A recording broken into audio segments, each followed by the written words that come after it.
5 seconds.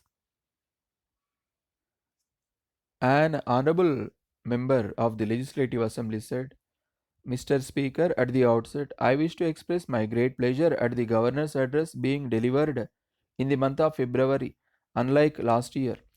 I hope this will be the convention in future because it gives us an opportunity to review not only government activities but what is proposed to be done during the coming year. In an agricultural country like ours, agricultural industry must attract our great attention. Whatever be our population, food has got to be produced. We have to intensify agricultural operations so that on every acre of land we can grow much more than what we are doing today. Production per acre in our country is much lower than in other countries. By adopting scientific methods of agriculture and by using improved strains of seeds and better manure, I think it is quite possible to increase production. I wish that production committees were to be formed in every village which could improve agriculture by demonstration, by running farms, and by other means. The government should not only give them assistance required but also permit the sale of improved seeds and better manure through these committees. I would like to say a few words on irrigation projects. No new projects are taken up, and work on the existing projects is being slowed down due to paucity of funds. I hope that this is not a sound policy. The economy of the state can be developed by completing the projects, but not by slowing down the projects. I request the government to complete all the pending irrigation projects as quickly as possible by borrowing the required money. The funds borrowed for a specific purpose should be utilized for that purpose only, and that purpose should be fulfilled as quickly as possible.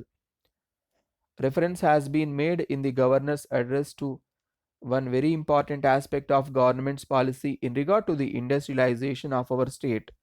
All governments, including the central government, have been talking a great deal about industrialization, both in the central sector and the state sector, and about heavy industries, medium industries, small scale industries, and rural industries. Very many schemes have been outlined in the recent past, and now we see the establishment of district industrial centers. It is meant to certainly encourage private enterprise, and the state government displayed great zeal in establishing the same at record speed. I am referring to this because in the recent past there has been slackening in the pace of industrialization. This is due to the climate that seems to exist in our country. Though the financial institutions are willing to lend to people who are interested in establishing industries, the response from the public has not been forthcoming. This is a dangerous trend which the government has to recognize. The other point to which I would like to refer is the scheme of giving preference in government employment to the children of poor and illiterate parents. In our country, over the past 50 years, we have tried to evolve a system of preference to help the backward communities, the scheduled castes, and scheduled tribes, people of various regions and weaker sections. This is praiseworthy because equal opportunity should be given to all.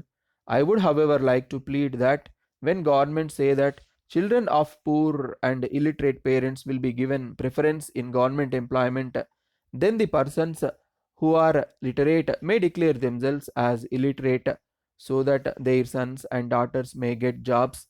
Although the motive is good, it may have the opposite effect, which I do not want to happen.